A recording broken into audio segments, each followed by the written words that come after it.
This patient will die in 5 minutes and the drug required for its treatment is available in almost every healthcare facility. Today, we are going to discuss the management of a very important emergency condition, and that is anaphylactic shock. Every doctor must know how to manage this anaphylactic shock. Friends, today's video is very important. At the end of the video, I am going to tell you what are the common mistakes that are made by the junior doctors. So friends, you see this video till the end. And if you have come for the first time on this channel, then do subscribe this channel for more such clinical videos. So friends, without wasting much time, let's start the video. Now, what are our objectives of today's video? There are three important objectives. First is that you should be able to recognize anaphylactic shock as early as possible because this condition is time critical, and if you fail to recognize this condition early, your patient will die. Second, you should start the treatment immediately once you recognize this condition.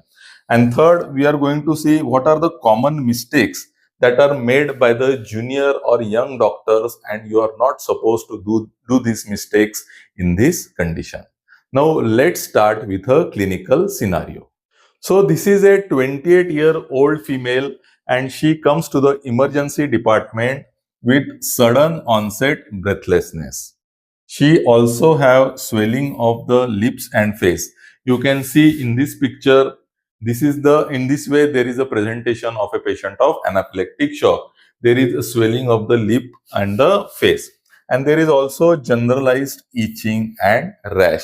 And also there is a important clue in the history, and that is she has received an injectable antibiotic 10 minutes ago in a local clinic.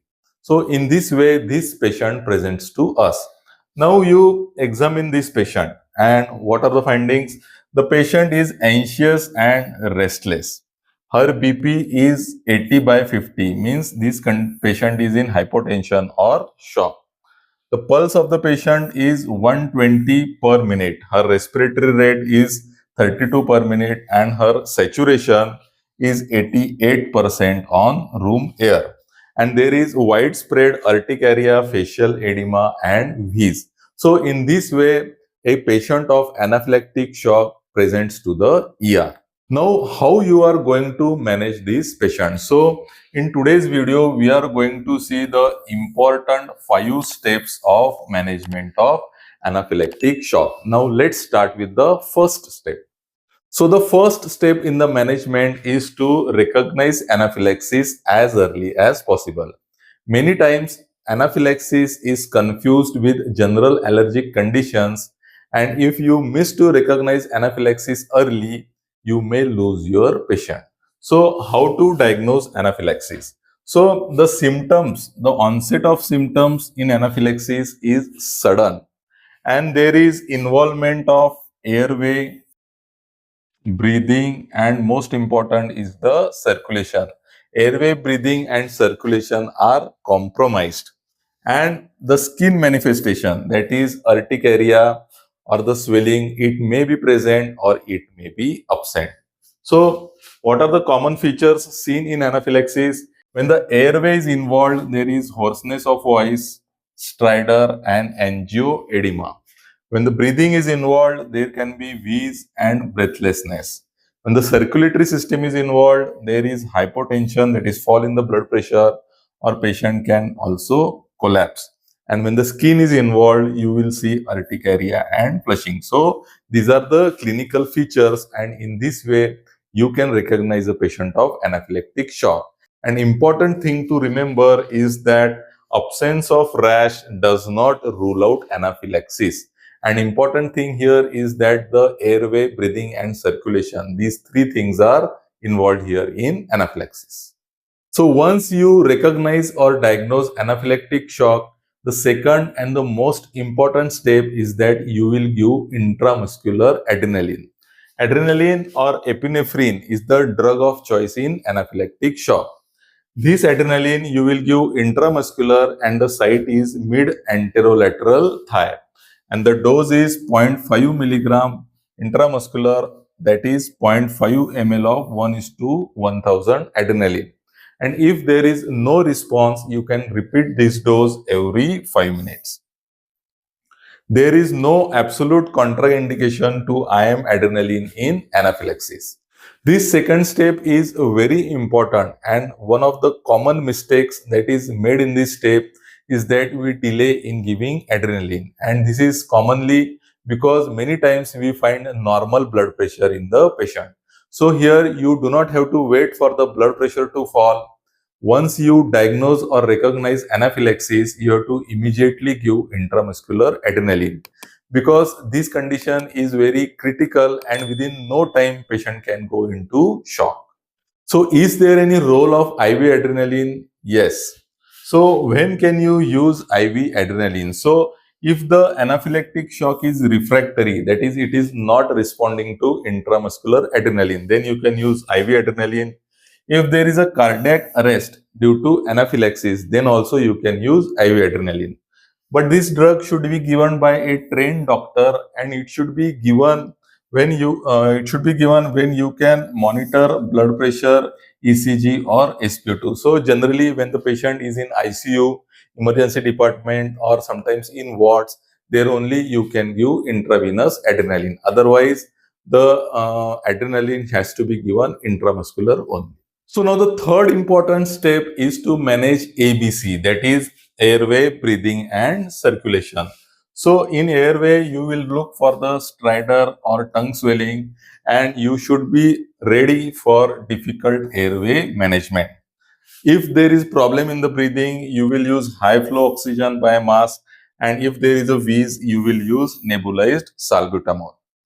And you will also secure a large bore IV line and start IV crystalloids, that is normal saline, to improve the blood pressure. So this is the third step, that is management of airway, breathing and circulation. Now comes the fourth step, that is the use of second line drugs, and this has to be used only after giving adrenaline. So what are the second line drugs? They are the antihistaminics like chlorpheniramine and also steroids like hydrocortisone. Never delay adrenaline for antihistaminics or steroids. So this is also a common mistake. We commonly give first antihistaminics or steroids and then go for adrenaline. So this is wrong. First you should give adrenaline and then only you will go for the second line drugs. Now comes the fifth step, that is monitoring and observation. So why monitoring is important? The important thing is that this anaphylaxis is many times biphasic.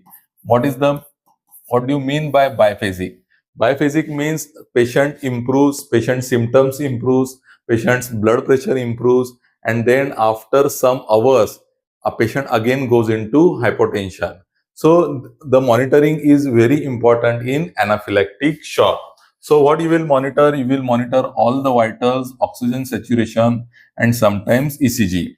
And this observation has to be done minimum for 6 to 12 hours and ideally up to 24 hours, because most of the cases of biphasic anaphylactic shock, they come within 24 hours. So this is about the monitoring. And sometimes if the symptoms are very severe and recurrent, then you may also have to monitor for longer hours. So this is important thing, that is monitoring of the vitals. So friends, in this way, these are the 5 steps of management of anaphylactic shock. Now we will see what are the common mistakes that we make during this management. So the first mistake that we commonly make is delaying adrenaline. As I have already told you, we many times first go for second line drugs, or sometimes if BP is normal, we delay in giving adrenaline. So this is the first mistake. Then second mistake is that we use wrong dose or wrong route of adrenaline. The third mistake is that we give antihistaminic first. As I have already told you, the first drug that you should give is adrenaline. And the fifth mistake is that we discharge the patient early. This is important because anaphylaxis is many times biphasic and you have to monitor this patient for at least 24 hours. So these are the common mistakes that you should avoid. So in summary, recognize or diagnose anaphylaxis as early as possible. There is no need of doing any test and the diagnosis is entirely clinical. Once you diagnose, give IM adrenaline 0.5 milligram immediately. You have to also look for the ABC and give patient oxygen and IV fluids. Then comes the second line drugs, that is antihistaminics and steroids. And fifth is that you have to observe the patient for recurrence. So these are the important 5 steps in the management of anaphylactic shock. So lastly, few words about something called as epinephrine pen. So these are the pre-filled syringes that are available in the market, and the dose is 0.3 milligram for adults.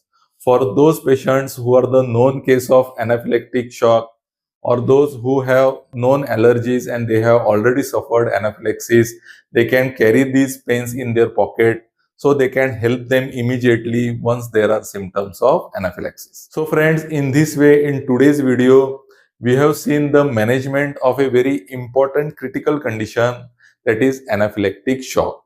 I hope that after seeing this video, you will be confident on how to manage this condition. If you find today's video helpful, share with your friends, with your batchmates.